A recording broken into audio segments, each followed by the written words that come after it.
বেশি কষ্ট লাগে যার নেতৃত্বে, যার ইশারায় যেই গুজরাটের খুনি, গুজরাটের দাঙ্গাবাজ নরেন্দ্র মোদীর ইশারায় আজকে মুসলমানদেরকে কষ্ট দেওয়া হচ্ছে। সেই মুসলমান আমার দেশের হাজার বছরের শ্রেষ্ঠ বাঙালি বঙ্গবন্ধু শেখ মুজিবুর রহমানের জন্ম শতবার্ষিকীতে আমার দেশে আসছে। কথা বলেন, যদি এই নরেন্দ্র মোদী, যার হাতে মুসলমানদের রক্ত আজকে রক্তে লাল হয়েছে, ওই নরেন্দ্র মোদী যদি আমার দেশে আছে, এটা আমরা বরদাস্ত করব না। কথা বলেন, নরেন্দ্র মোদী বাংলাদেশে আসবে, নরেন্দ্র মোদী আমার দেশের স্বাধীনতার স্থপতির শত জন্মবার্ষিকী দেশে আসবে। আমার দেশের স্বাধীনতার স্থপতি বঙ্গবন্ধু শেখ মুজিবুর রহমানের একটা পশমের যোগ্যতা নরেন্দ্র মোদীর নাই। ওই নরেন্দ্র মোদীকে বাংলাদেশে আসতে দেওয়া যাবে না। নরেন্দ্র মোদীকে যদি বাংলাদেশে আসতে দেওয়া হয়, ওই এয়ারপোর্ট থেকে বঙ্গভবন পর্যন্ত লাশের পরে লাশ পড়বে, তবুও নরেন্দ্র মোদীকে বাংলার মাটিতে পা ফেলতে দেওয়া হবে না। সম্মানিত হাজিরিন,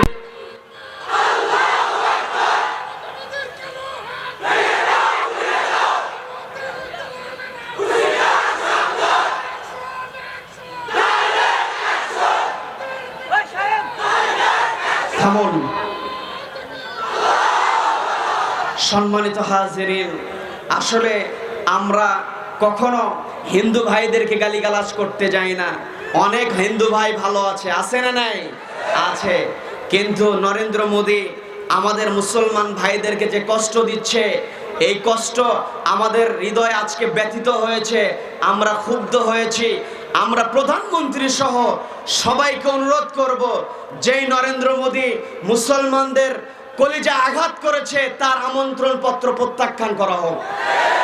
আমরা এখানে বঙ্গবন্ধুর জন্ম শতবার্ষিকী মুজিব বর্ষ পালন হবে, বাংলাদেশের সমস্ত মানুষ চায়। কিন্তু তার জন্ম শতবার্ষিকীতে একজন কুলাঙ্গার, একজন খুনি, নব্য হিটলার এই দেশে আসবে, এটা বাংলার মানুষ কখনো চায় না। সম্মানিত হাজিরিন, আল্লাহ রাব্বুল আলামিন আমাদের সকলকে সহিহ বুঝ দান করুন, বলেন আমিন। সম্মানিত হাজিরিন, আল্লাহ রাব্বুল আলামিন আমাদেরকে সৃষ্টি করলেন, সৃষ্টি করার পরে রব্বুল আলামিন আমাদেরকে দুনিয়াতে প্রেরণ করলেন। এই দুনিয়াতে আসার পরে বান্দা কেমন করে চলবে, বান্দার কর্মসূচি কেমন হবে, ব্যক্তিগত জীবন কেমন হবে, পারিবারিক জীবন কেমন হবে, রাষ্ট্রীয় জীবন কেমন হবে, এটার শিক্ষা কে দিয়েছেন? এই শিক্ষার জন্য আল্লাহ রাব্বুল আলামিন যেই গাইডলাইনটা দিলেন, নামটা কি বলেন? আল্লাহ রাব্বুল আলামিন যেই কোরআনটা দিয়েছেন, এই কোরআন শোনার জন্য রাব্বুল আলামিন আদব শিক্ষা দিয়েছেন। যে আয়াত দিয়ে আল্লাহ রাব্বুল আলামিন আদবের শিক্ষা দিয়েছেন, রব্বুল আলামিন পবিত্র কোরআনের 7 নম্বর সূরা সূরাতুল আরাফের 204 নম্বর আয়াতে রব্বুল আলামিন সুন্দর করে বলছেন, আমার সঙ্গে যারা পারেন ঠোঁট মিলিয়ে পড়েন, ওয়া ইযা কুরিআল কুরআনু ফাসতামিউ লাহু ওয়া আনসিতু লাআল্লাকুম তুরহামুন।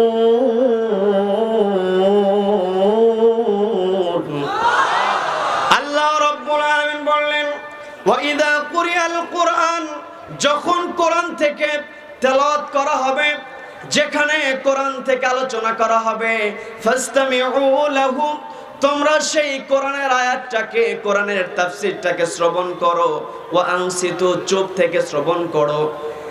শ্রবণ করতে হবে, সেই সঙ্গে চুপ থাকতে হবে। দুইটা কাজ করতে হবে।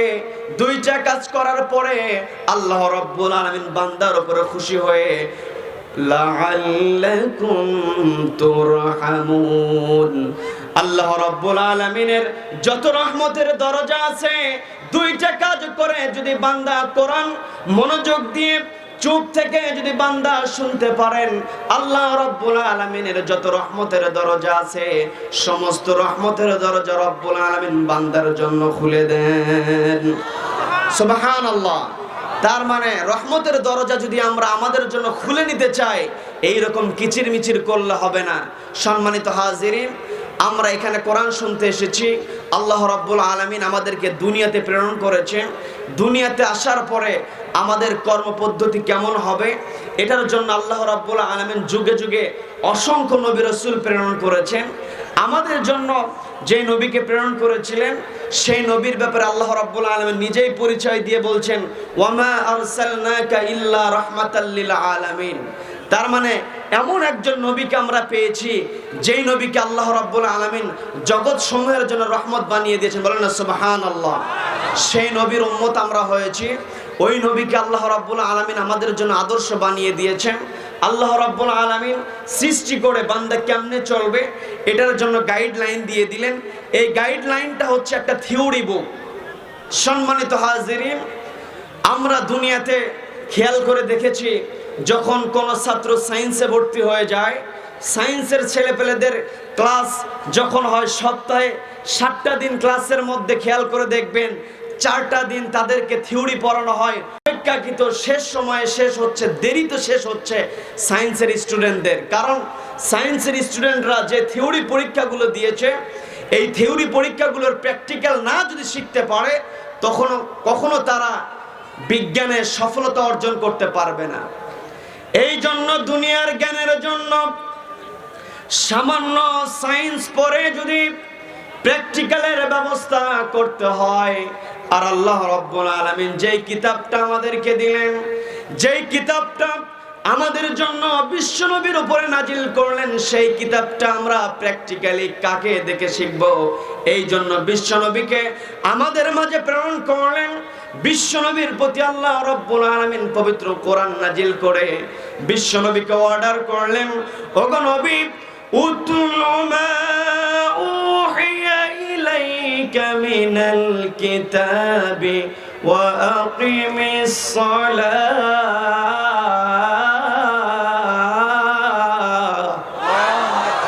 আল্লাহ রাব্বুল আলামিন বলেন, ওগো নবী, উতলু, আপনি তেলাওয়াত করুন, মা উহিয়া ইলাইকা, যা আপনার প্রতি অবতীর্ণ করা হয়েছে, মিনাল কিতাব, এই কিতাব থেকে আপনার প্রতি যে আয়াতগুলো অবতীর্ণ করা হয়েছে, আয়াতগুলো আপনি তেলাওয়াত করুন। তেলাওয়াতের অর্ডার কে করলেন? সবাই বলেন, কে করলেন? আল্লাহ রাব্বুল আলামিন অর্ডার করলেন। আবার আল্লাহ রাব্বুল আলামিন কোরআন তেলাওয়াতের অর্ডার করে। কোরআন তেলাওয়াত করলে বান্দার কি উপকার হবে, এটার জন্য রব্বুল আলামিন সুন্দর করে বললেন, ওয়া ইযা তুলিয়াত আলাইহিম আয়াতুহু যাদাতুহুম ঈমানাও ওয়া আলা রাব্বিহিম ইয়াতাওয়াক্কালুন।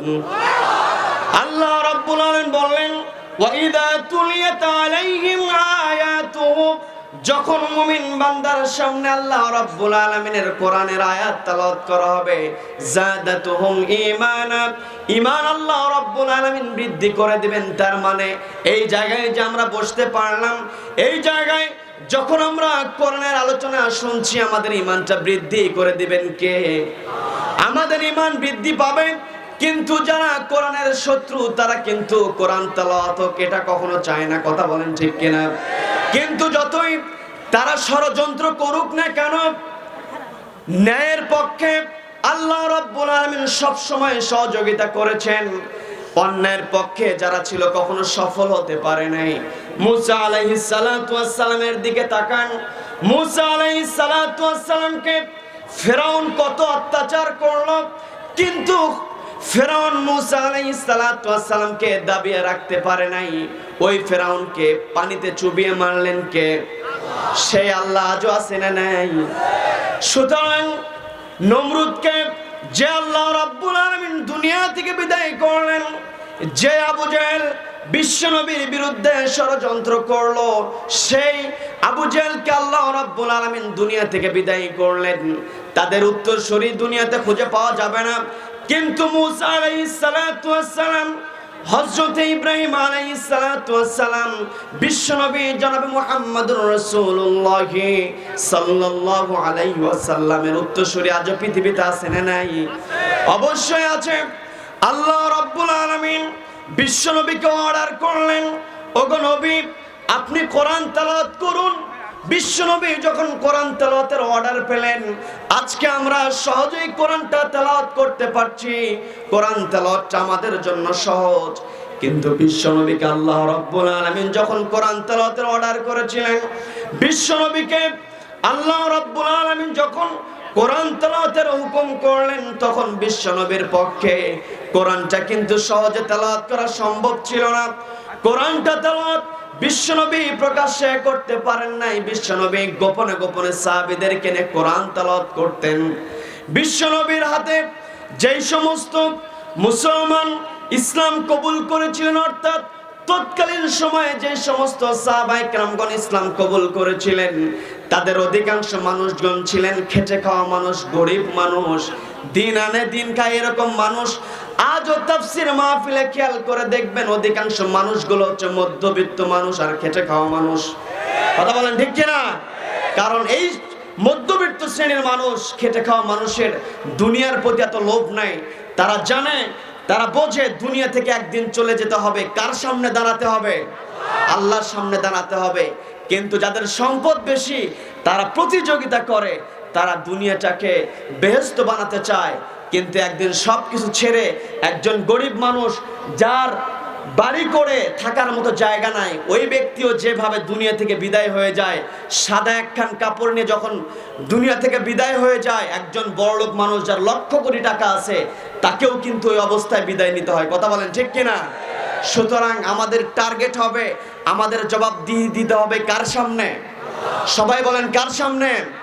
সম্মানিত হাজিরিন, এই জন্য আমাদেরকে আল্লাহ রাব্বুল আলামিন বিশ্বনবীকে যে অর্ডার করলেন, উতলু মা উহিয়া ইলাইকা মিনাল কিতাব, ওগো নবী আপনার প্রতি যে কিতাব আমি অবতীর্ণ করলাম, এই কিতাব থেকে আপনি তেলাওয়াত করুন। এই যে অর্ডার আল্লাহ রাব্বুল আলামিন বিশ্বনবীকে করলেন, এই অর্ডারটা শুধু বিশ্বনবীকে করা হয় নাই, সমগ্র মানব জাতির জন্য অর্ডার করা হয়েছে। কথা বলেন ঠিক কিনা? সম্মানিত হাজিরিন, কিন্তু বড় দুঃখের বিষয়, আমরা যদি জরিপ করতে যাই দেখবেন মুসলমানের উপস্থিতি অনেক, কিন্তু সেখানে যদি আমরা কাউন্ট করতে যাই দেখব অধিকাংশ মানুষগুলো কোরআন সহিভাবে পড়তে পারছে না। কি বিরক্ত হচ্ছেন আমার কথায়? বিরক্ত হচ্ছেন? আলোচনা চলবে ইনশা।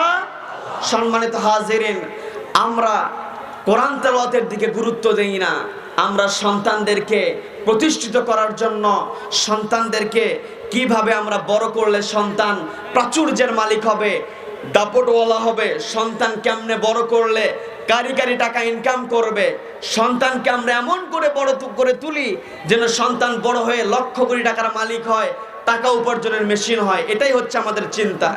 কিন্তু সন্তানকে যদি আমরা এই চিন্তায় বড় করি, এই সন্তান দিয়ে আমাদের কোনো কাজে আসবে না।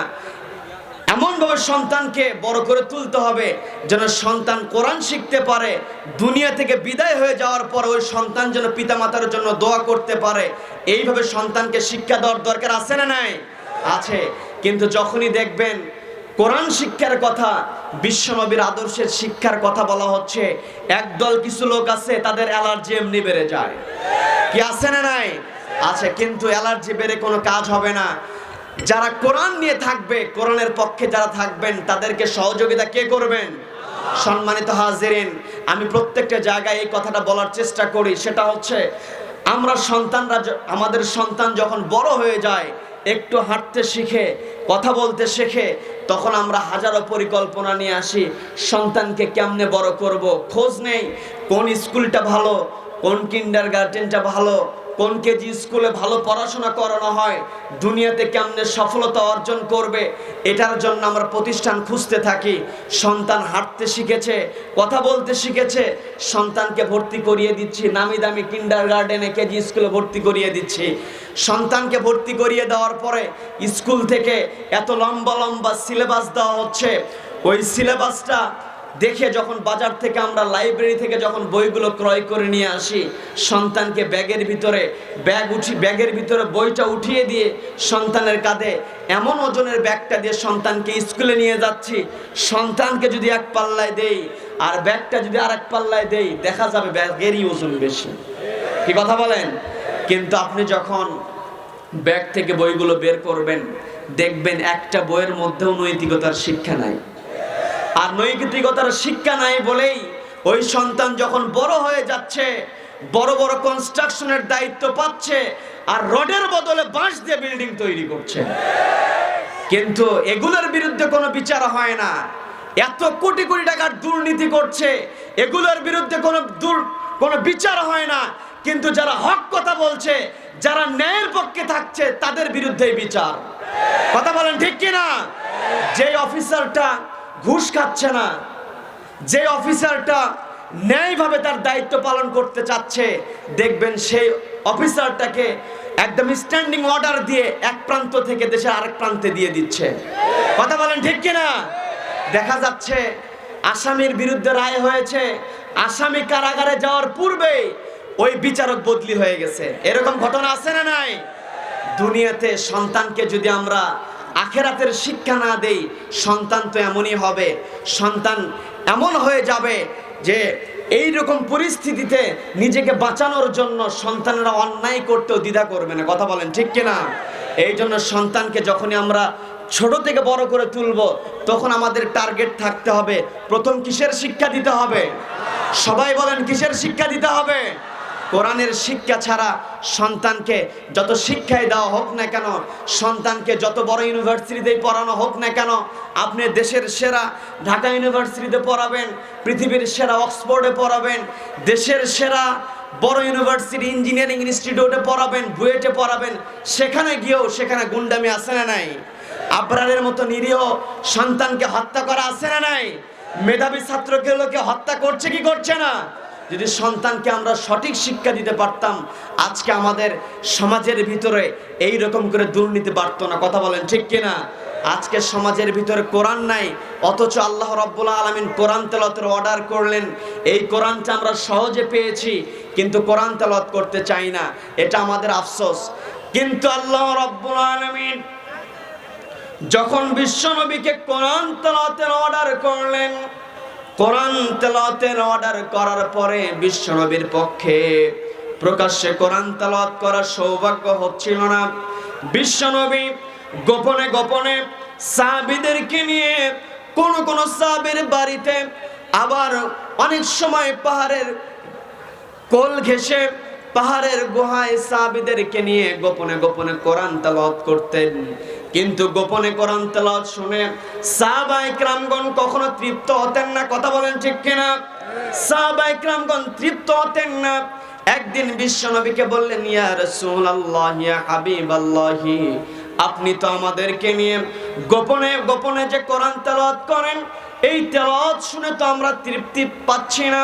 আমাদের মন চাইছে কাবার চত্বরে কেউ কোরআন তেলাওয়াত করুক। কাবার চত্বরে যদি কেউ কোরআন তেলাওয়াত করে, আমাদের মনটা ভালো হয়ে যাবে, আমরা খুশি হয়ে যাব, দিলটা আমাদের ভরে যাবে। বিশ্বনবীকে যখন এই কথা বলা হলো, বিশ্বনবী ও সাহাবীদেরকে উদ্দেশ্য করে বললেন, ও আমার সাহাবীরা, তোমরা যে কথা বললে প্রকাশ্যে কোরআন তেলাওয়াত হোক, এটা তো আমি নিজেও চাই। কারণ আল্লাহ রাব্বুল আলামিন আমার উপরে কোরআন নাজিল করলেন, এই কোরআনটা আমার উপরে নাজিল করা হয়েছে। আর এই কোরআনটা যখন প্রকাশ্যে তেলাওয়াত করা হবে, আমার মুখে কেউ খুশি হতে পারবে না। এই জন্য আমিও চাই কাবার চত্বরে কেউ কোরআন তেলাওয়াত করুক। কিন্তু কাবার চত্বরে আমি কাকে দিয়ে কোরআন তেলাওয়াত করায় নিব? তোমাদের মধ্যে যারা ইসলাম কবুল করেছো, অধিকাংশ মানুষগুলো হচ্ছে তোমরা খেটে খাওয়া মানুষ, গরিব মানুষ। তোমাদেরকে দিয়ে যদি আমি কাবার চত্বরে কোরআন তেলাওয়াত করায় নেই, তোমরা গরিব মানুষ হওয়ার কারণে তোমাদের উপরে মক্কার লিডার গুলো, কাফের লিডার গুলো অত্যাচারের স্টিম রোলার চালাবে। এই জন্য আমি চাচ্ছিলাম এমন একজন ব্যক্তি আমার হাতে ইসলাম কবুল করুক, যেই ব্যক্তির লোকবল বেশি হবে, ধন সম্পদ বেশি হবে। আর লোকবল বেশি হওয়ার কারণে, ধন সম্পদ বেশি হওয়ার কারণে সে যদি মক্কার প্রান্তরে, কাবার প্রান্তরে কোরআন তেলাওয়াত করে, তার বিরুদ্ধে সহজে কেউ শাস্তি দিতে পারবে না, তাকে কেউ সহজে অত্যাচার করতে পারবে না। যেই কারণে আমি একজন ধনবান ব্যক্তির জন্য অপেক্ষা করছিলাম। কারণ ধনবান ব্যক্তি যখন সমাজের মধ্যে অন্যায় করে, তার বিচার কিন্তু সহজে করা যায় না। কি কথা বলেন? সম্পদ অনেক আছে, তার বিচার সহজে করা যায় না। কিন্তু গরিব মানুষ যদি একটু অন্যায় করে, তার বিচার করার লোকের অভাব নাই। কি কথা বলেন? অনেক সময় দেখবেন এলাকার অনেক দুষ্ট ছেলে পেলে, অনেক সময় দেখবেন যারা একটু ডান পিঠের স্বভাবের হয়, তারা অনেক সময়, আমার কথায় কি বিরক্ত হচ্ছেন? বিরক্ত হচ্ছেন? সম্মানিত হাজিরিন, একটা এক্সাম্পল দিলে বুঝতে পারবেন। সেটা হচ্ছে অনেক সময় দেখা যায় অনেক ডান পিঠে স্বভাবের ছেলে পেলে, যেমন গরমের দিনে অনেক সময় পাড়া মহল্লায় ছেলে পেলে একটু আড্ডা দেয়। ওই আড্ডার ভিতরে অনেক সময় তারা এমনও হয় যাদের দিনের বেলা কারো বাড়িতে ডাবের গাছে ডাবের অনেক ছড়ি দেখেছে, কাদি দেখেছে, অনেক আমাদের এদিকে কি বলে, ডাবের যে অনেকগুলো ছড়িগুলো হয়, এগুলো ছড়ি বলে না, না কি বলে আমাদের এদিকে? গাছের বাদা বলা হয়, অনেক এলাকায় বলা হয় কাদি, অনেক জায়গায় বলা হয় ছড়ি। তো রাত্রে বন্ধু বান্ধব আড্ডা দিচ্ছে, এই আড্ডার মধ্যে এক ছেলে বলে উঠলো যে দিনের বেলা অমুক বাড়িতে দেখলাম ডাব গাছে অনেক কাদিগুলো ঝুলছে, ওখান থেকে যদি একটা কাদি আমরা পেরে নিই কেউ টের পাবে না। এই কথা বলে বন্ধু বান্ধবকে যখন বলা হলো, যুবকেরা যখন বন্ধু বান্ধব বসে যদি কোনো সিদ্ধান্ত নেয়, একজন প্রস্তাব দেওয়ার পরে ওই প্রস্তাবে যদি আরেকজন সাড়া দেয়, সঙ্গে সঙ্গে প্রস্তাব পাশ হয়ে যায়। কি ঠিক কিনা? পাশ হয়ে যায়। তো এক বন্ধু প্রস্তাব দিয়ে দিল, দিনের বেলা অমুক বাড়ির সামনে দিয়ে যাচ্ছিলাম, ডাব গাছে অনেকগুলো ডাবের ছড়ি দেখলাম, কাদি দেখলাম, ওখান থেকে একটা ডাবের কাদি আমরা পেরে আমাদের তৃষ্ণাটা নিবারণ করি। এই কথা বলাও শেষ, বন্ধু বান্ধব ওই গভীর রাত্রে চলে গেছে অমুক বাড়ির সামনে গিয়ে, ওখানে এখন গাছের উপরে কে উঠবে? ডাব গাছে, তাল গাছে সবাই কিন্তু উঠতে পারে না, এক্সট্রা যোগ্যতার দরকার আছে না নাই? এখন কাকে উঠিয়ে দিবে? ওর মধ্যে থেকে বলা হলো, এমন একজনকে নির্বাচন করা হলো, দেখা গেল সেই ছেলেটা হচ্ছে গরিব রিক্সাওয়ালার ছেলে। এখন বলা হলো তুমি গাছের ডালের উপরে ওঠো, ডাব গাছে উঠে ওখান থেকে একটা বাধা একটা পেরে আমাদেরকে দিয়ে দাও, আমরা নিচ থেকে সেটা নিব। এখন গভীর রাত্রে বন্ধু বান্ধব সেখানে ডাব যখন চুরি করছিল, এরই মধ্যে রাত্রেবেলা প্রাকৃতিক ডাকে সাড়া দেওয়ার জন্য বাড়ির মালিক যখন রাত্রে জেগে গেলেন, প্রাকৃতিক ডাকে সাড়া দেওয়ার জন্য ঘুম থেকে উঠে গেছেন, বাহিরে ফিসফিস শব্দ শুনে যখনই দরজা খুলে বাহিরে আসবে, যখনই দরজায় শিকলে হাত দিয়েছে, যারা নিচে ছিল তারা কি থাকবে না? দৌড় মেরেছে। এখন যিনি মহান ব্যক্তিত্ব, যোগ্যতা যার বেশি, গাছের ডালে যিনি বসে আছেন, ওনার কি পালানোর সুযোগ আছে? পালানোর সুযোগ নাই। এখন সবাই দৌড়, কিন্তু ডাব গাছের নিচে পড়ে আছে এক জোড়া স্যান্ডেল। মালিকের বুঝতে কষ্ট হলো না, গাছের উপরে টর্চ লাইট মেরে দেখে যে একজন আল্লাহর বান্দা বসে আছে। তাকে নেমে নিয়ে আসার পর বেঁধে ফেলা হলো। পরের দিন বিচার হবে, কঠিন বিচার হবে, কারণ চেয়ারম্যান সাহেবের তো সময় নাই, সারা বছর থাকতে হয় শহরে, গ্রামে তার সুযোগ হয় না। আল্লাহর কি কাম, যেই দিনে অকারেন্সটা ঘটেছে ওই দিন এলাকার চেয়ারম্যানটা এলাকাতেই আছে। তো পরের দিন চেয়ারম্যানকে জানানো হলো, সকালবেলা সবাই বিচারে বসে গেছে। এখন দেখবেন চেয়ারম্যান যেখানে আছে, নেতা যেখানে আছে, পাতি নেতা সেখানে আছে না নাই? নেতার কি হুঙ্কার, পাতি নেতার হুঙ্কারে থাকাই যায় না। চায়ের কি গরম, কাপের গরম বেশি। কি কথা বলেন? চা আপনি চুমুক দিয়ে ভিতরে নিতে পারছেন, কিন্তু কাপটা ধরার জন্য এক্সট্রা ডান্ডির দরকার আছে না নাই? আজকে আমাদের সমাজের অবস্থাও তাই হয়েছে। নেতার সঙ্গে কথা বলা যায়, কিন্তু পাতি নেতার অত্যাচারে এলাকা থাকাই দুষ্কর হয়ে গিয়েছে। সম্মানিত হাজিরিন, পাতি নেতাগুলো বলছে যে বিচার আজকে হবে, কঠিন বিচার, কারণ চেয়ারম্যানের কাছে অন্যায়ের কোনো ছাড় নাই, কঠিন বিচার হবে আজকে। বিচারা বসে গেছে, এত বড় সাহস, রাত্রেবেলা ডাব গাছে উঠে ডাব পাড়ে, বিচার আজকে হবে, ঠ্যাং ভেঙে ঘরে বসে রেখে দেওয়া হবে। এখন বাচ্চা ছেলে চিন্তা করছে, হাই রে, কিসের ডাব চুরি করতে গিয়েছিলাম, এই ডাব চুরি করতে গিয়ে আজকে ঠ্যাংটা হারাচ্ছি, পাটা হারাচ্ছি, পা যদি হারিয়ে যায় ভিক্ষার থালা ছাড়া আমার কোনো উপায় নাই। কি কথা বলেন? এখন ওই ছোট ছেলে চিন্তা করতেছে, যা হোক, যেহেতু কঠিন বিচার আমার নামে হবে, অতএব যেই সত্যটা আছে, গোপন যেটা আছে, এটা আমাকে আজকে প্রকাশ করে দিতেই হবে। ছোট্ট ছেলে এখন বলছে যে আপনারা আমার বিচার করেন, আমার কোনো আপত্তি নাই, তবে বিচার শুরুর আগে আমি একটা কথা বলতে চাই। এই কথা বলার পরে আরেকজন পাশ দিয়ে বলে উঠছে যে না, এগুলোকে কোনো সুযোগ দেওয়া যাবে না, আজকে সুযোগ দিবেন তো আজকে চুরি করছে, 2 দিন পরে ডাকাতি করবে, হুঙ্কার দিয়েছে। ছোট্ট ছেলে কথা বলতে পারছে না, কেঁদে দিয়েছে। পাশে আরেকজন বলল, না ঠিক আছে, একটা কথা বলতে চেয়েছে, একটু সুযোগ দেওয়া হোক। ছেলেটাকে যখন সুযোগ দেওয়া হলো, ছেলেটা দাঁড়িয়ে বলছে, আপনারা আমার বিচার করেন, ঠ্যাং ভেঙে দেন আর হাত ভেঙে দেন, যেটাই করেন নাকি ফাঁসির রশিতে ঝোলান। কিন্তু বিচার করার পূর্বে আমি একটা কথা বলতে চাই। বলে কি কথা? সেটা হচ্ছে গত রাত্রে আমি যে ডাব চুরি করেছিলাম, এই ডাব চুরিতে আমাকে সবচাইতে বেশি সহযোগিতা করেছে চেয়ারম্যানের পোলা সুমন। কার পোলা?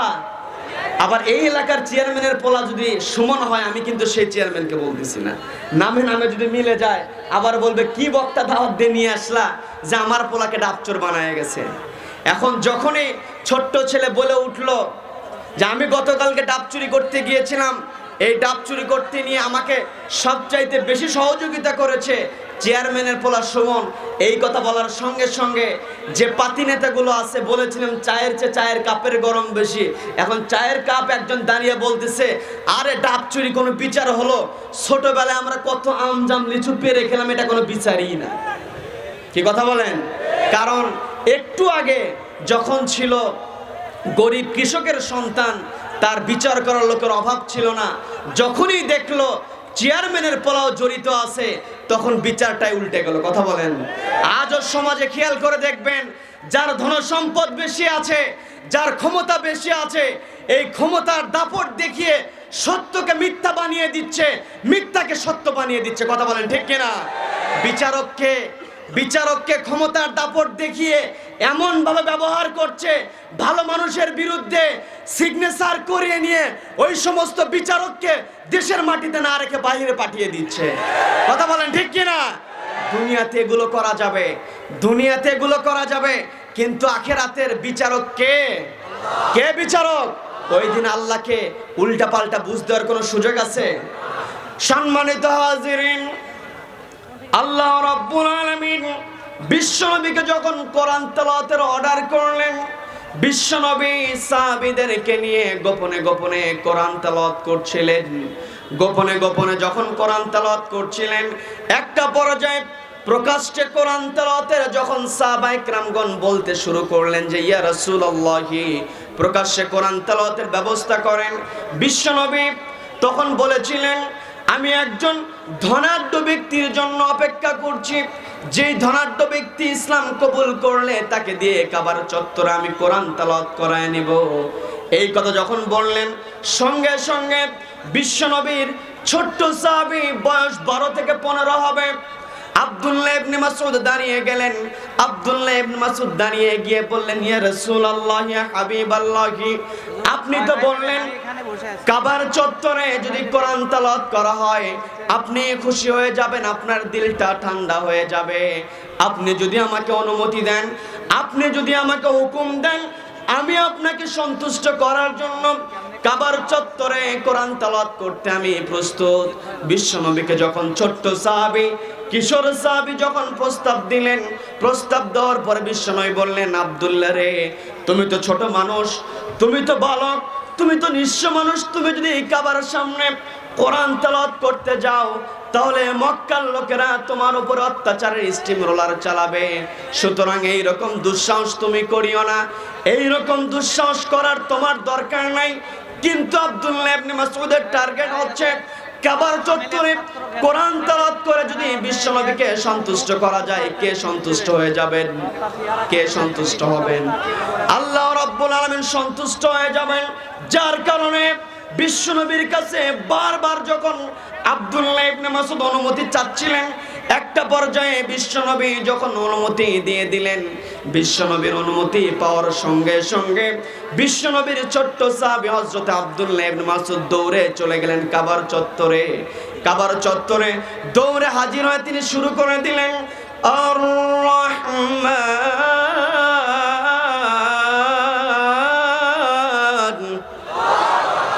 আল্লামাল কুরআন।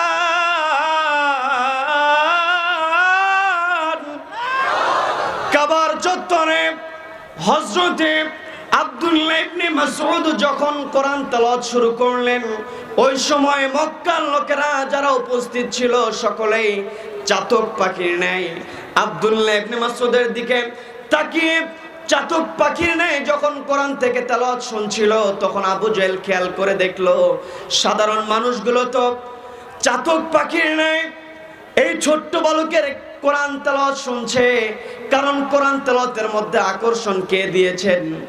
কে দিয়েছেন? সম্মানিত হাজিরিন, কোরআনের মধ্যে আল্লাহ রাব্বুল আলামিন এমন আকর্ষণ তৈরি করে দিলেন, কোরআনটা যতই পড়া হোক না কেন, একটা সূরা আপনি যতই বারবার তেলাওয়াত করুন না কেন, আপনার কাছে কখনো বিরক্তি চলে আসবে না। কিন্তু যেই গানটা এত ভাইরাল হলো, যেই গজলটা এত ভিউ হয়ে গেল, ভাইরাল হয়ে গেল, মানুষের মুখে মুখে গানটা চলে, ওই গানটা যদি, যেই গানটা বেশি প্রসিদ্ধ লাভ করে, ওই গান আপনি 2 বার 5 বার 10 বার শোনার পরে আপনার ভালো লাগে না। কিন্তু একজন মুসলমান যখন দৈনিক 5 ওয়াক্ত নামাজ আদায় করতে যায়, শুধুমাত্র ফরজ নামাজের হিসাব যদি আপনি করেন, একজন মানুষ যদি দৈনিক 5 ওয়াক্ত নামাজ আদায় করে, এই 5 ওয়াক্ত নামাজের মধ্যে তাকে শুধুমাত্র ফরজ নামাজের হিসাব করলে অন্তত 17 বার সূরাতুল ফাতিহা পড়তে হয়। কথা বলেন, এই যে প্রত্যেক দিন শুধুমাত্র ফরজ নামাজে আমরা 17 বার করে সূরাতুল ফাতিহা পড়ছি, এর সঙ্গে যদি আমরা নফল নামাজ, ফরজ নামাজ যোগ করে দেই, সংখ্যা বেড়ে যাবে। কিন্তু কোনোদিন কি কোনো মুসলমান বলেছে নাকি প্রত্যেক দিন এতবার করে সূরাতুল ফাতিহা পড়ি, এই সূরা ফাতিহা প্রত্যেক দিন পড়তে পড়তে বিরক্ত লাগে বলেছে নাকি? এটা কখনো বলা হয় নাই। কারণ কোরআনের ভিতরে আল্লাহ রাব্বুল আলামিন আকর্ষণ তৈরি করে দিলেন। আর কোরআনটা হচ্ছে আল্লাহ রাব্বুল আলামিনের কথা। আল্লাহ রাব্বুল আলামিন হচ্ছে আমাদের স্রষ্টা, স্রষ্টার কথার সঙ্গে সৃষ্টির একটা সম্পর্ক থাকবে। এটার দরুন হযরতে আব্দুল্লাহ ইবনে মাসউদ যখন কাবার চত্বরে কোরআন তেলাওয়াত করছিলেন, মক্কার লোকেরা চাতক পাখির ন্যায় যখন কোরআন তেলাওয়াত শুনতেছিল, একটা পর্যায়ে আবু জাহেল চিন্তা করলো, এই ছোট্ট ছেলেকে যদি কোরআন শোনা থেকে আমরা বিরত রাখতে না পারি, এই ছোট্ট ছেলেকে যদি কোরআন শোনা থেকে বিরত না করতে পারি, তাহলে সাধারণ মানুষগুলো কোরআনের আকর্ষণ বুঝে যাবে। আর কোরআনের আকর্ষণ যদি বুঝে যায়, তাহলে সাধারণ মানুষগুলোকে আমাদের নিয়ন্ত্রণে রাখতে পারবো না। যার কারণে আবু জেহেল তো নিজেও জানতো কোরআনের ভিতরে আকর্ষণ আছে।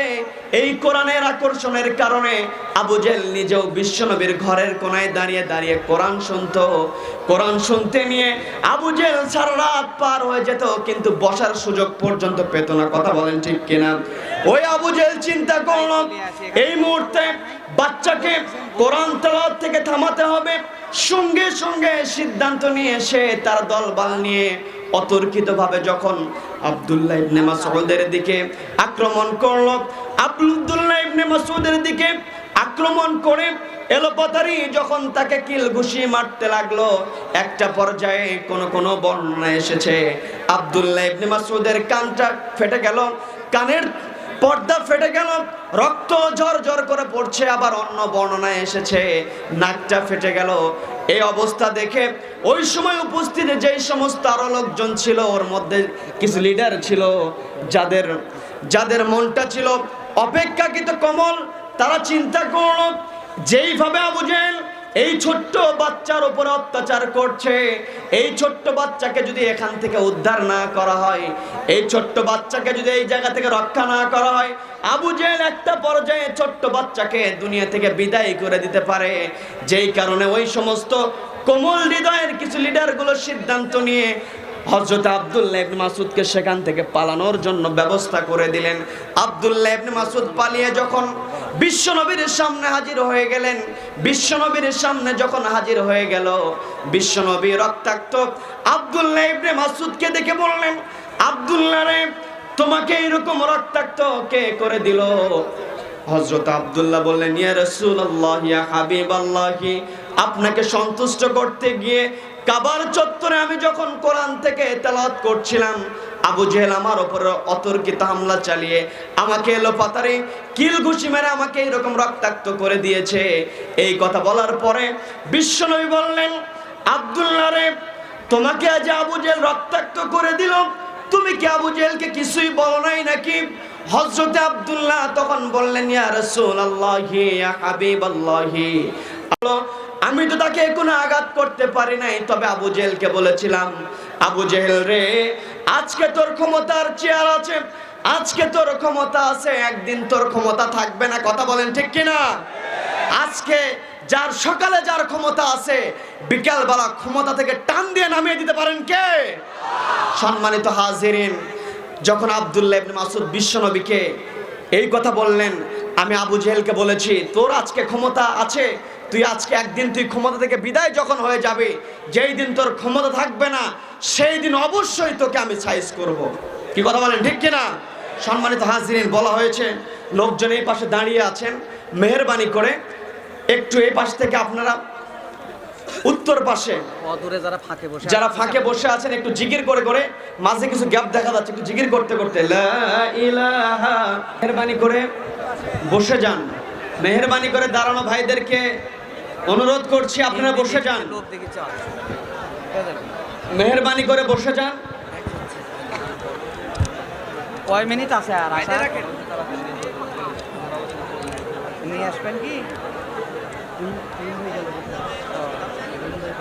লা ইলাহা ইল্লা হযরতে আব্দুল্লাহ ইবনে মাসউদ যখন বিশ্বনবীর সামনে রক্তাক্ত অবস্থায় হাজির হয়ে গেলেন, বিশ্বনবী আব্দুল্লাহ ইবনে মাসউদকে বললেন, ওগো মাসউদ তুমি কি, ওগো আব্দুল্লাহ রে তুমি কি আবু জেহেলকে কিছুই বলো নাই নাকি?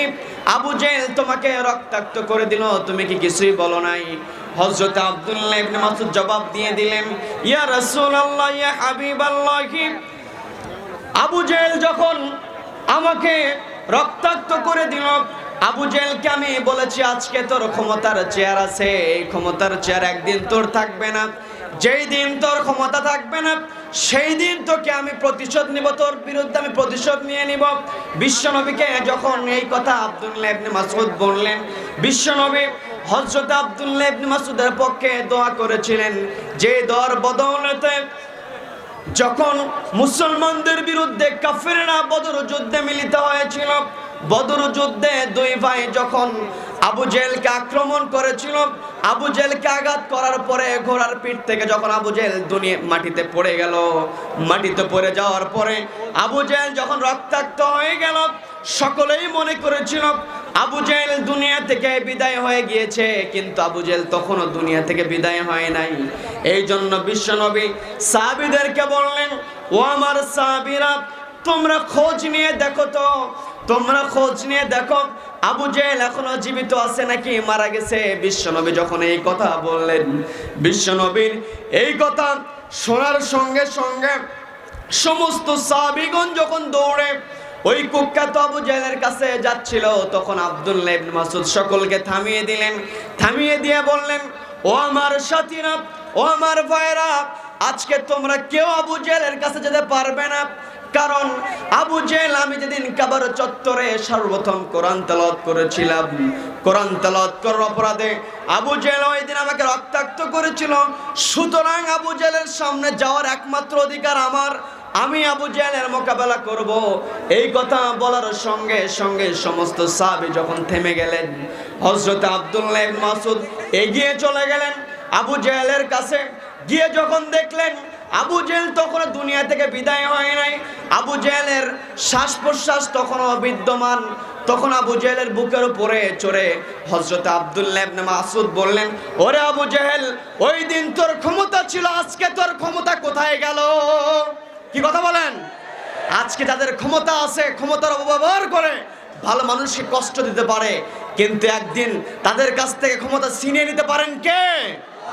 আব্দুল্লাহ ইবনে মাসউদকে রক্তাক্ত দেখে সাহাবা একরামগণ বললেন, আব্দুল্লাহ রে, তুমি যে আজকে দুঃসাহস করেছো, কাবার চত্বরে কোরআন তেলাওয়াত করতে গিয়ে তুমি যে রক্তাক্ত হয়েছো, এই রকম দুঃসাহস তুমি আর আগামীতে কখনো করবে না, কারণ এই রকম দুঃসাহস করলে আজকে হয়তো তুমি তোমার জানটা নিয়ে কোনো মতো পালিয়ে আসতে পেরেছো, কিন্তু আগামীতে যদি এইরকম দুঃসাহস করো তখন তোমাকে কাফেররা দুনিয়া থেকে বিদায় করে দিতে পারে। এইভাবে যখন আব্দুল্লাহ ইবনে মাসউদকে বলা হচ্ছিল, তখন আব্দুল্লাহ ইবনে মাসউদ বলছিলেন, ও আমার সাথীরা, আমার নবী যদি চায় আগামীকালকে আবারও কাবার চত্বরে কোরআন তেলাওয়াত করলে আমার নবী খুশি হবেন, তোমরা যদি চাও কাবার চত্বরে আমাকে আবারও কোরআন তেলাওয়াত করতে হবে। বিশ্বনবী যদি আমাকে আগামী দিনে আবারও কাবার চত্বরে কোরআন তেলাওয়াত করতে অনুমতি দেন, তাহলে অবশ্যই আমি আগামীকালকে নিজের জান দিয়ে হলো কাবার চত্বরে কোরআন তেলাওয়াত করতে প্রস্তুত। কি কথা বলেন, ঠিক কিনা? সম্মানিত হাজিরিন, এই যে একটা স্পিড তার ভিতরে ছিল, ইমানি স্পিড, যারাই কোরআনের কথা যারা বলবে, যারা ইসলামী আন্দোলনের কর্মী যারা হবেন, তাদেরকে যত কষ্টই দেওয়া হোক না কেন, আব্দুল্লাহ ইবনে মাসউদকে যেমন কষ্ট দিয়ে দমিয়ে রাখা যায় নাই, ঠিক তেমনি আজও দেখবেন ইসলামী আন্দোলনের কর্মীদেরকে অবৈধভাবে মামলা দেওয়া হচ্ছে, হামলা দেওয়া হচ্ছে। পৃথিবীর যে প্রান্তেই তাকাবেন আপনি, মিশরের দিকে তাকান, ফিলিস্তিনের দিকে তাকান, যেদিকেই দেখবেন যেখানে ইসলামী আন্দোলনের কর্মীদেরকে অবৈধভাবে রিমান্ডে নিয়ে যেখানে অত্যাচার করে আঙ্গুলের নখ পর্যন্ত উপরিয়ে দেওয়া হচ্ছে, আবার ইলেকট্রিক শক পর্যন্ত দেওয়া হচ্ছে, হাজার পাওয়ারের লাইট দিয়ে ইসলামী আন্দোলনের কর্মীদেরকে কষ্ট দেওয়া হচ্ছে, আর বলা হচ্ছে তোমরা আন্দোলন করতে পারবা না। কিন্তু ওই সমস্ত ইসলামী আন্দোলনের কর্মী যখন জামিনে বের হয়ে আসছে, তারা নিজের পরিবারের সঙ্গে দেখা করার পূর্বে ইসলামী আন্দোলনের নেতার সঙ্গে দেখা করে। কারণ তাদের ভিতরে আছে আব্দুল্লাহ ইবনে মাসউদের আদর্শ, তাদের ভিতরে আছে খুবাইবের আদর্শ। খুবাইবকে যেমন ফাঁসির অর্ডার দেওয়ার পরও খুবাইবের চেহারার ভিতরে হাসির ঝিলিক ছিল, কারণ খুবাইব জানতেন দুনিয়ার মহাব্বত কোনো মহাব্বত নয়, মূলত মহাব্বত করতে হবে আখিরাতের মহাব্বত। কথা বলেন, ঠিক কিনা? দুনিয়ার ভালোবাসায় মত্ত থাকলে হবে না, আখিরাতকে ভালোবাসতে হবে। আখিরাতের সফলতাই হচ্ছে চূড়ান্ত সফলতা। কথা বলেন, ঠিক কিনা? দুনিয়াতে লক্ষ কোটি টাকা থাকতে পারে, দুনিয়াতে গাড়ি বাড়ি থাকতে পারে, ক্ষমতা থাকতে পারে, কিন্তু যদি জাহান্নাম থেকে কেউ যদি নিজেকে বাঁচাতে না পারে, তাকে কখনো সফল বলা যাবে? সফল বলা যাবে না।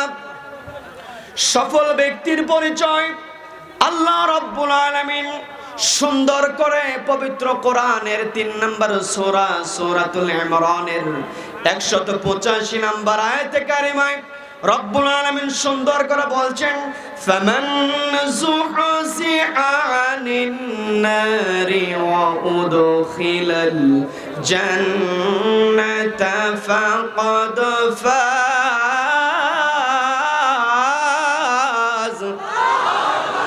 আল্লাহ রাব্বুল আলামিন বললেন, ফামান যুহজিহা আনিন নার, যেই ব্যক্তি নিজেকে জাহান্নামের আগুন থেকে বাঁচাতে পারবে, ওয়া উদখিলাল জান্নাতা, এবং জান্নাতে প্রবেশ করতে পারবে, ফাকাদ ফাজ, ওই ব্যক্তি হচ্ছে প্রকৃত সফল।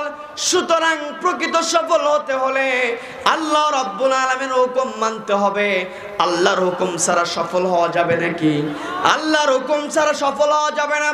এই জন্য আল্লাহর হুকুম বাস্তবায়নের জন্য প্রত্যেকটা মুমিনের ইমানের দাবি হচ্ছে সমাজের ভিতরে, ব্যক্তিগত জীবনে, পারিবারিক জীবনে, সামাজিক জীবনে, রাষ্ট্রীয় জীবনে আল্লাহর হুকুম কায়েম করতে হবে। কথা বলেন, ঠিক কিনা? সম্মানিত হাজিরিন, আল্লাহর হুকুম কায়েম করতে গিয়ে খুবাইব রাদিয়াল্লাহু তাআলা আনহুকে যখন মক্কার লোকেরা যখন বন্দি অবস্থায় রেখে দিল, বন্দি অবস্থায় খুবাইবকে তারা খাবার দিচ্ছিল না, কিন্তু খুবাইবের আল্লাহর প্রেম থাকার কারণে জান্নাতি খাবার দিয়ে তাকে কে বেঁচে রেখেছিলেন? কে বাঁচিয়ে রেখেছিলেন? আল্লাহ রাব্বুল আলামিন খুবাইবকে বন্দি অবস্থায় খাবার দিয়ে যখন বেঁচে রাখলেন, খুবাইবকে তারা বন্দি অবস্থায় তখন বের করে নিয়ে আসলো। বন্দি অবস্থায় বের করে আনার পরে খুবাইবকে বলা হলো, খুবাইব রে, তুমি যে মুহাম্মাদের আনিত জীবন বিধানকে গ্রহণ করেছো, মুহাম্মাদের আনিত ধর্ম যে তুমি গ্রহণ করেছো, এই ধর্ম যদি তুমি ত্যাগ করো, তোমাকে কিছুই করা হবে না, তোমাকে ছেড়ে দেওয়া হবে। এই কথা যখন বলা হলো, খুবাইব রাদিয়াল্লাহু তাআলা আনহু বললেন, আমাকে তোমরা মেরে ফেলতে পারো, জীবন আমার চলে যেতে পারে, তবু আমি ইসলাম ছাড়তে পারবো না। কথা বলেন, ঠিক কিনা? মুমিনের একটাই কথা হবে, মুমিনের একটাই কথা হবে, মুমিন নিজের জীবন দিয়ে হলেও আল্লাহর জমিনে আল্লাহর দিন কায়েম করবে। কথা বলেন, ঠিক কিনা? খুবাইব রাদিয়াল্লাহু তাআলা আনহুকে যখন প্রাণনাশের হুমকি দেওয়া হলো, ফাঁসির অর্ডার যখন দেওয়া হলো, খুবাইবকে প্রকাশ্যে নিয়ে আসা হলো, শুলে চড়ানো হবে, তাকে ফাঁসির কাস্টে ঝুলানো হবে। ঠিক এই মুহূর্তে খুবাইব রাদিয়াল্লাহু তাআলা আনহুকে তারা ফাঁসির মঞ্চে নেওয়ার পূর্বে খুবাইব রাদিয়াল্লাহু তাআলা বললেন, ও কাফেররা, তোমরা তো আমাকে মেরে ফেলবে, আমার কোনো আপত্তি নাই, তবে আমাকে 2 রাকাত নামাজ পড়তে দিতে হবে। 2 রাকাত নামাজের সুযোগ যখন দেওয়া হলো, তিনি নামাজটা লম্বা করলেন না, সংক্ষেপে তারা নামাজটা শেষ করে দিলেন। নামাজটা শেষ করার পরে কাফেরদের মাঝে যখন চলে আসলেন, কাফেররা ওই সময় খুবাইব রাদিয়াল্লাহু তাআলার পালানোর কোনো সুযোগ ছিল না। সম্মানিত হাজিরিন, একটু খেয়াল করে শুনবেন, খুবাইব রাদিয়াল্লাহু তাআলাকে কাফেররা যখন পাকড়াও করেছিল, তখন খুবাইবের পালানোর কোনো সুযোগ ছিল না। তবুও তারা খুবাইবের ইমানি চেহারা দেখে, নুরানি চেহারা দেখে ভয় পেয়ে গিয়েছিল। খুবাইব রাদিয়াল্লাহু তাআলার হাতে শিকল পরানো হলো, পায়ে শিকল পরানো হলো। হাতে পায়ে শিকল পরিয়ে যখন প্রচন্ড চাবুক দিয়ে খুবাইবের পিঠে আঘাত করা হচ্ছিল, চামড়াগুলো ফেটে ফেটে রক্ত বের হচ্ছিল, তবুও খুবাইবের মুখের ভিতরে হাসির ছিল, ঝিলিক ছিল। বলেন না সুবহানাল্লাহ। খুবাইব রাদিয়াল্লাহু তাআলা এই করুণ দৃশ্যের বর্ণনা করছিলেন হযরত সাঈদ ইবনে আমির আল জুমাহি। তিনি বলছিলেন, আমি অবাক নয়নে দেখছিলাম, একজন মানুষকে দুনিয়া থেকে বিদায় করে দেওয়া হবে, একজন মানুষ দুনিয়া থেকে বিদায় হয়ে যাবে, যার ফাঁসির অর্ডার হয়ে গিয়েছে, দুনিয়া থেকে যাকে বিদায় করে দেওয়া হবে, তার মুখের কেমনে হাসির ঝিলিক আসে যায়, আমি বারবার অবাক হচ্ছিলাম। সম্মানিত হাজিরিন, ওই সময় খুবাইব মৃত্যুর সন্ধিক্ষণে দাঁড়িয়ে যেমন মুখে হাসি দিয়েছিলেন, আজও দেখবেন ইসলামী আন্দোলনের কর্মীদের বিরুদ্ধে অবৈধ মামলা দেওয়া হবে, অবৈধ হামলা চালানো হবে, ফাঁসির অর্ডার হয়ে যায়, তবুও খুবাইবের উত্তরসূরিগুলো আদালতের চত্বরে দাঁড়িয়ে 2টা আঙ্গুল উঁচু করে ভি চিহ্ন দেখায়। কথা বলেন ঠিক কিনা? খুবাইব রাদিয়াল্লাহু তাআলাকে যখন ফাঁসি দেওয়া হবে, খুবাইব রাদিয়াল্লাহু তাআলা মুখের ভিতর হাসির ঝিলিক। আজও খুবাইবের উত্তরসূরিদেরকে ফাঁসির অর্ডার দেওয়ার পরেও তারা বিজয়ের চিহ্ন দেখিয়ে মুখে হাসির ঝিলিক ছড়িয়ে দেয়। কথা বলেন ঠিক কিনা? সম্মানিত হাজিরিন, শুধু এটাই নয়, খুবাইব রাদিয়াল্লাহু তাআলার পালানোর কোনো সুযোগ ছিল না। সেখান থেকে খুবাইব রাদিয়াল্লাহু তাআলা যে পালাবেন সেই সুযোগ নাই, তারপরেও খুবাইবের হাতে শিকল পরানো হলো, পায়ে শিকল পরানো হলো। আজও দেখবেন পৃথিবীর যেই প্রান্তগুলোতে, মিশর থেকে শুরু করে নিয়ে পৃথিবীর যেই প্রান্তেই ইসলামী আন্দোলনের কর্মীগুলো ইসলামী আন্দোলনের জন্য ঝাঁপিয়ে পড়ছে, তাদের আন্দোলনগুলো থামিয়ে দেওয়ার জন্য তাদের বিরুদ্ধে অবৈধ মামলা হামলা দিয়ে তাদেরকে আদালত চত্বরে ডান্ডেবেরি পরিয়ে হাজির করছে। কথা বলেন ঠিক কিনা? এই ডান্ডেবেরি শুধু আজকে আসে নাই, এই ডান্ডেবেরি সর্বপ্রথম পরানো হয়েছিল খুবাইব রাদিয়াল্লাহু তাআলাকে। ঠিক তেমনি খুবাইবের উত্তরসূরি পৃথিবীতে যতদিন থাকবে, ডান্ডাবেরি পরিয়ে ইসলামী আন্দোলনের কর্মীদেরকে কোনোদিন দমিয়ে রাখা যাবে না। সম্মানিত হাজিরিন, খুবাইবের কাছ থেকে শিক্ষা নিতে হবে। হযরত আব্দুল্লাহ ইবনে মাসউদের কাছ থেকে শিক্ষা নিতে হবে। আব্দুল্লাহ ইবনে মাসউদ কেমন নিজের জীবন দিয়ে হলো কাবার চত্বরে তিনি কোরআন তেলাওয়াত করতে প্রস্তুত। খুবাইব রাদিয়াল্লাহু তাআলা ফাঁসি হয়ে যাবে, নিজের জান বিলিয়ে দিবে, তবুও ইসলাম ছাড়বে না। কথা বলেন ঠিক কিনা? প্রত্যেকটা মুসলমানের দাবি হতে হবে এমন, নিজের জীবন চলে যাবে, তবুও কার কোরআন তেলাওয়াত করব? কার কোরআন তেলাওয়াত করব? সম্মানিত হাজিরিন, কোরআন যখন আমরা তেলাওয়াত করব, কোরআন তেলাওয়াতের ফলে যখন ঈমানটা বেড়ে যাবে, ঈমানটা যখন আপনার বেড়ে যাবে, তখন আপনার কি দায়িত্ব হবে, সেই দায়িত্বের কথা রব্বুল আলামিন বিশ্বনবীকে ডেকে বললেন, ওগো নবী, উতলু মা উহিয়া ইলাইকা মিনাল কিতাবি ওয়া আকিমিস সালাত।